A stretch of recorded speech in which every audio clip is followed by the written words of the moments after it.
Bem-vindos! Hoje a gente tem um quebra-cabeça bem interessante para montar. As fontes que nós analisamos desenham uma linha quase que direta entre a criação de uma criança em casa e a crise que muitas empresas dizem que enfrentam hoje. Exato. É uma jornada que começa com a melhor das intenções, né? Proteger os filhos, mas parece terminar em ambientes de trabalho disfuncionais, com jovens que as fontes descrevem como muito frágeis emocionalmente. É isso. É uma trilha que conecta pontos que, à primeira vista, parecem muito distantes. De um lado, a gente tem análises de psicologia, artigos como Engenharia da Fragilidade. Sim. Do outro, conceitos quase filosóficos como o antifrágil do Nassim Taleb ou resumos do amolecimento da mente americana. E ainda tem os podcasts, né, que trazem isso para nossa realidade. Exatamente. Discussões super práticas dos sócios, do PrimoCast, que jogam esse debate para o mercado brasileiro. Então, nossa análise hoje é tentar seguir esse mapa. Vamos desempacotar isso, tentar entender a origem dessa fragilidade, como ela se manifesta e, o mais importante, o que as fontes sugerem como solução. Isso. Como líderes e pais podem, na prática, transformar essa vulnerabilidade em força. Acho que o ponto de partida é óbvio, né? A infância. Começa tudo ali. Começa com um fenômeno que as fontes chamam de parentalidade paranoica e um conceito que é central, o safetismo, que a gente poderia traduzir como segurancismo. Segurancismo. A ideia de que a missão dos pais não é mais só proteger de perigos físicos reais, tipo um acidente, Claro. mas proteger de qualquer desconforto emocional.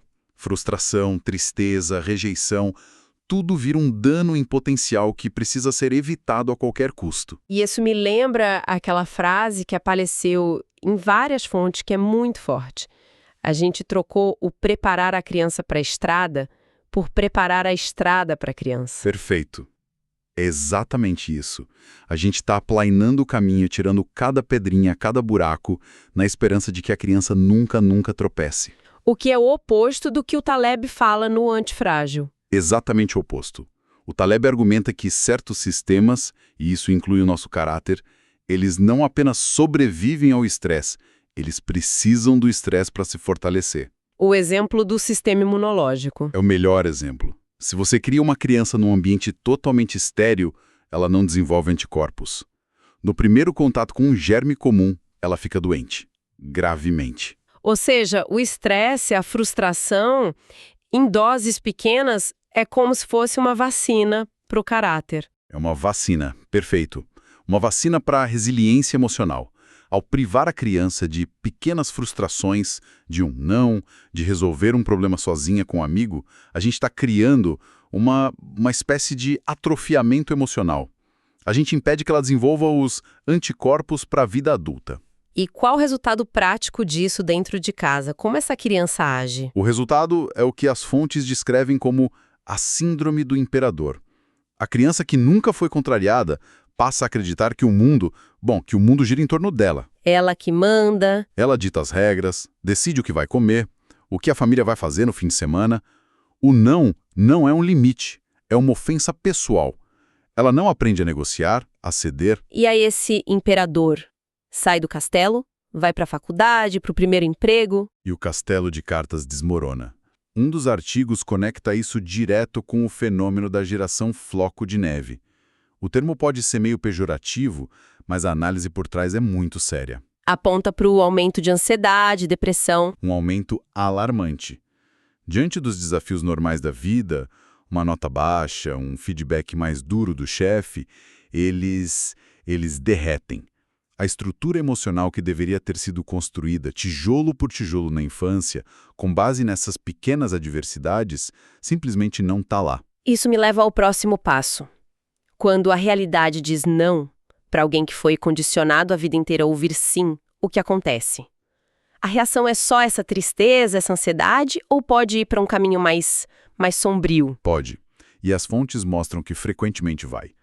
Quando essa fragilidade encontra a frustração crônica, um dos mecanismos de defesa que pode aparecer é o que se conecta diretamente ao transtorno de personalidade narcisista. É uma forma de se proteger, então. É uma tentativa desesperada de reconstruir um ego que foi estilhaçado através de uma fantasia de grandeza. E como essa fantasia se manifesta? Quais são as características? Uma das especialistas citadas, a psiquiatra Thais Bassi, ela aponta os traços clássicos.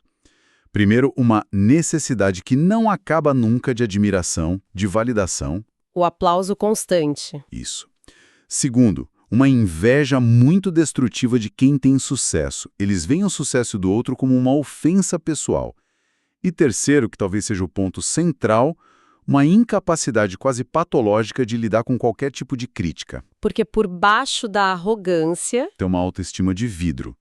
A fantasia de grandeza é só uma armadura para proteger um ego extremamente frágil. E um ponto que a doutora Bassi levanta, que é fascinante, é que o narcisista quase nunca se percebe assim. O transtorno é egossintônico, né? Exato. A pessoa genuinamente acredita que o problema está no mundo, não nela.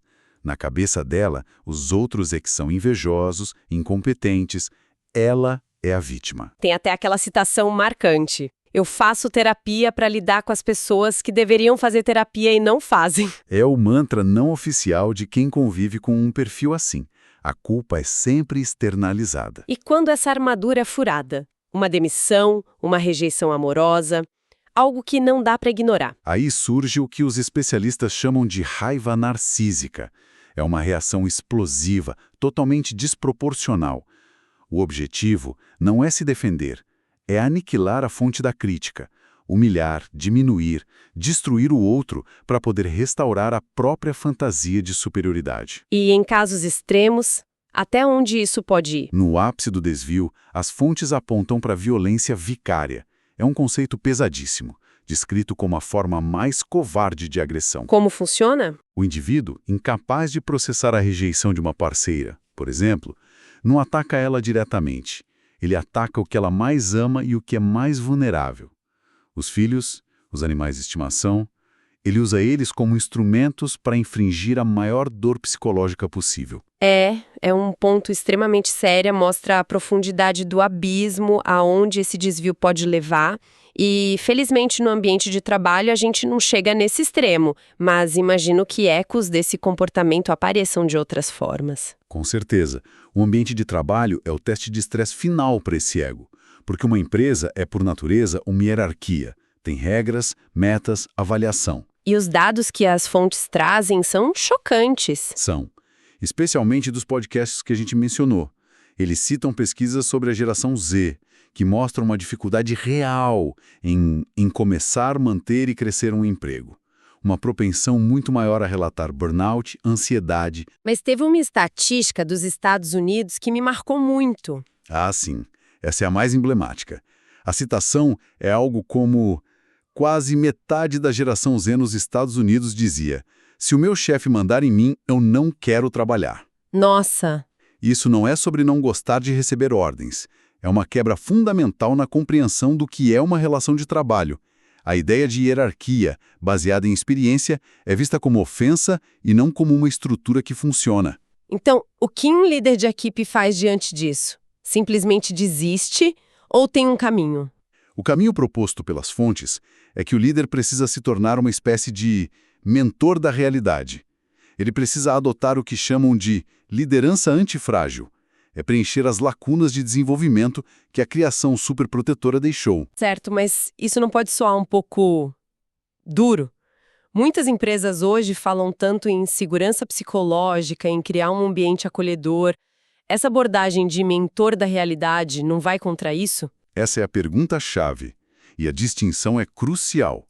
Segurança psicológica é poder dar ideias, discordar, admitir um erro sem medo de ser humilhado. Ok. Não significa imunidade a feedback, responsabilidade ou a realidade de que o desempenho gera consequências.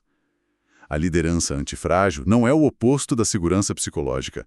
Ela é o que dá sentido a ela. Entendi. Então, como isso funciona na prática? Quais são as atitudes desse líder? O primeiro pilar é a exposição ao risco controlado. O líder que é tipo um pai helicóptero, ele microgerencia tudo para ninguém errar. O líder antifrágil faz o oposto. Ele delega tarefas com autonomia e com riscos reais, calculados. Ele deixa a pessoa errar. Ele entende que a competência só nasce quando se enfrenta a dificuldade. Se o liderado nunca tem a chance de falhar e se corrigir, ele nunca aprende de verdade.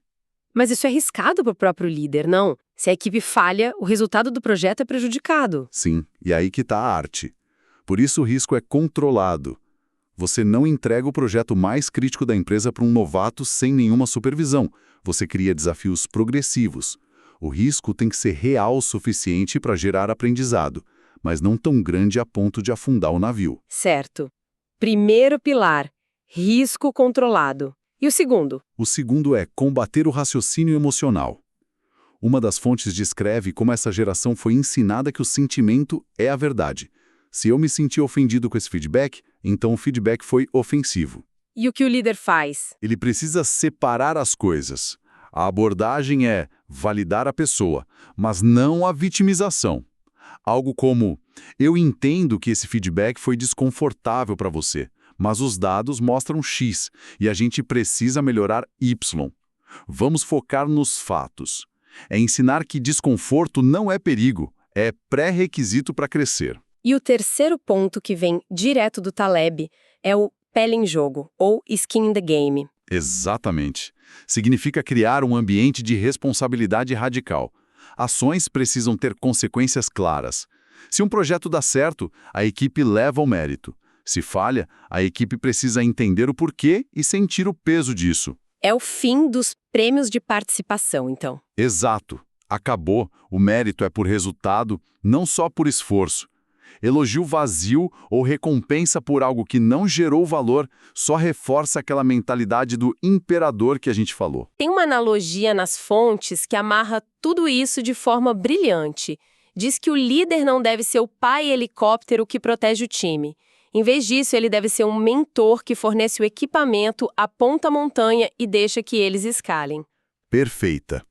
A virtude nasce do ato de escalar, não de ser carregado até o topo. Resume a essência. Fica claro que a liderança, em muitos casos, está remediando um problema que começou muito antes. O que nos leva de volta ao começo. Se um pai e uma mãe estão ouvindo a gente agora e quer evitar esse ciclo, quais são as ações práticas que as fontes sugerem? As fontes são bem diretas nisso. A primeira ação é quase um exercício mental. Adotar um mantra, prepare a criança para a estrada, não a estrada para a criança. E repetir isso até virar o princípio que guia a educação. Certo. Depois de um mantra, qual o passo seguinte? Exercer o que chamam de autoridade benevolente. O primordial aqui é o equilíbrio. Não é ser um tirano, mas também não é ser o melhor amigo. É achar o meio termo. É elogiar o bom comportamento, mas, de forma igualmente importante, aplicar limites firmes e consistentes quando o comportamento não é adequado. E a chave é que isso tudo acontece num ambiente de afeto.